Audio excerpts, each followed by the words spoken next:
We have an interesting question from Austria that I think really goes to the root of the problem and also the discussion we have had concerning the Euro nation states. The question is as follows. The party system in Europe seems to be the root of corruption. And LaRouche has mentioned the problem with the party system in his later speeches. But is a society without parties really possible? And if so, what kind of structure and how would the society be organized otherwise?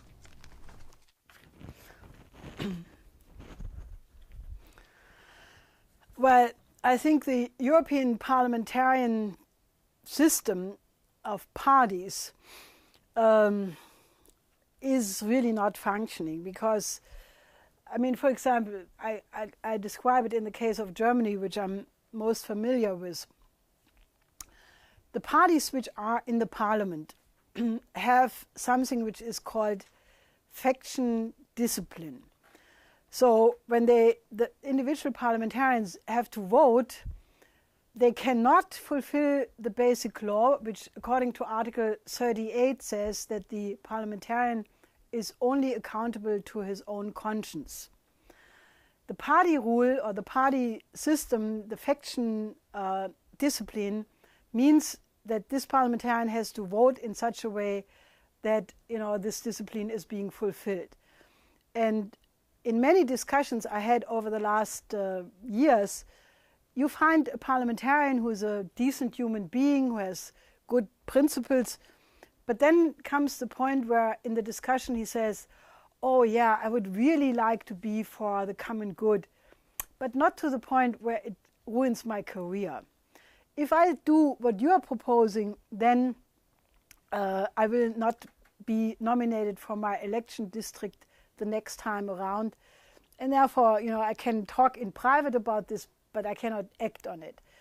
And that is how the whole thing has gone down. That's how all these atrocious decisions concerning the Lisbon Treaty, concerning the European Stability Mechanism, and all these other things have come about, where the faction discipline is simply preventing, and people have, also their compartmentalization in their thinking. They are not even trying to get on top of the issues. They are not even reading the documents they are voting on. In the case of the Lisbon Treaty, we have clearly had a situation where the vast majority of the parliamentarians did not read what they voted for. So all of this is really bad, and the party, or you have a crisis like that. For example, we are saying we have the danger of a thermonuclear war erupting out of the Middle East. Then you talk to a person and says, yeah, I agree, but I cannot really discuss with the people from the other party because he's not from my club, or he does not come from the same barn I'm coming from. So people are not discussing national issues which are of the existential survivability of their nation simply because they belong to a different party. I mean, this is absolutely does not make any sense. So, I asked actually my husband, I said, but what do you do if you have no parties? I mean, how do you organize the population? And obviously, you need to have a truly representative system, as it was designed in the American Constitution, a system which actually comes originally from Nicolaus of Cues, who in the Concordancia Catholica in the 15th century developed this sort for the first time, a representative system where the representative is in a reciprocal relationship to the governing on the one side and to the governed. And he has to mediate the interest of the state and the interest of the citizen in a reciprocal way. Now, so you need these representatives, but these representatives must be elected in a different way than through the parties.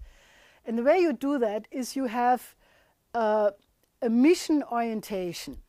you have a debate in the public about what is necessary to secure the future of the nation and of civilization at large. And then you inspire the population to get the best possible ideas on the table, and then the people who are both the wisest and who have at the same time the highest respect for the law, and who are the ones who can carry that mission, those people should be elected. Now, I think this is possible. Why should it not be possible? This is the idea Plato had with the philosopher king. These are ideas which Nicolaus of Cus had in terms of that only the wisest and most law-respecting people should be the governing. And, I think it is a complete contradiction to the present misery of mediocrity which is characterizing the European governments and parliaments, where people have no knowledge in science, or very few people do not, portray deep knowledge about culture, but are just, political profis who manage things. And, if you look alone at the level, how it came down from such giants like de Gaulle and Adenauer to the present day, I think you see where the perpetuation of this party system is leading to. A big nivellation in the lowest possible denominator. So we need a debate about creativity, about excellence, about mission, about inspiration of the population. And I think we can get out of this.